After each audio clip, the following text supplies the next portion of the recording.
എല്ലാ പ്രിയ പ്രേക്ഷകർക്കും നമസ്കാരം.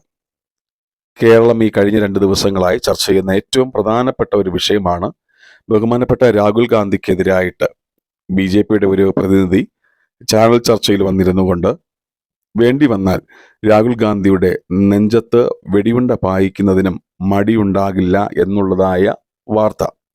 ആ ചാനലിൻ്റെ അവതാരിക ആ വാക്കിനെ ചൊല്ലി തർക്കിക്കുകയും മാത്രമല്ല ആ പറഞ്ഞ വ്യക്തിയോട് നിങ്ങളത് പിൻവലിക്കണമെന്ന് ആവശ്യപ്പെടുകയും എന്നാൽ അദ്ദേഹം ആ വാക്ക് പിൻവലിക്കുവാനോ ആ വാക്കിന് ക്ഷമ പറയുവാനോ യാതൊരു തരത്തിലുള്ളതായ ഒരു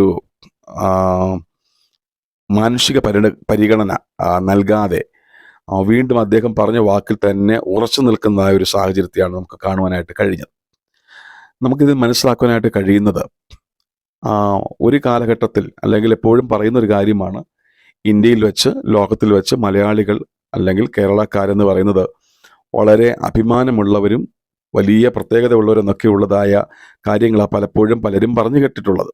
എന്നാൽ ആ മലയാളികൾ തന്നെയാണ് ഏറ്റവും കൂടുതൽ വിദ്വേഷങ്ങൾ പ്രചരിപ്പിക്കുന്ന തരത്തിൽ പറയുന്നു എന്നുള്ളത്. മറ്റുള്ളവർക്ക് മാതൃകയാകേണ്ടതായ കേരളക്കാർ അല്ലെങ്കിൽ മലയാളികൾ മറ്റുള്ള പലതിലും 1-ാം സ്ഥാനം എന്ന് അവകാശപ്പെടുന്ന നമ്മൾ വിവേകവും പരിജ്ഞാനവും ഇല്ലാത്തവരെ പോലെ പെരുമാറുന്നു എന്നുള്ളതാണ് ഏറ്റവും വലിയ അപകടം. പ്രത്യേകിച്ച് അത് ഏത് രാഷ്ട്രീയ പാർട്ടി ആയാലും അതിനെതിരായിട്ട് അല്ലെങ്കിൽ ആ രാഷ്ട്രീയത്തിന് നേതൃത്വം കൊടുക്കുന്ന വ്യക്തിക്കെതിരായിട്ട് ഇങ്ങനെയുള്ള വാക്കുകൾ പ്രയോഗിക്കുന്നത്, അത് ഏത് പാർട്ടി ആയാലും ഒരിക്കലും അത് മനുഷ്യന് യോഗ്യമായതോ യോജിച്ചതോ അല്ല. പ്രിയപ്പെട്ട രാഹുൽ ഗാന്ധി, നിങ്ങൾ മലയാളികളെന്ന ഞങ്ങളോട് ക്ഷമിക്കണം.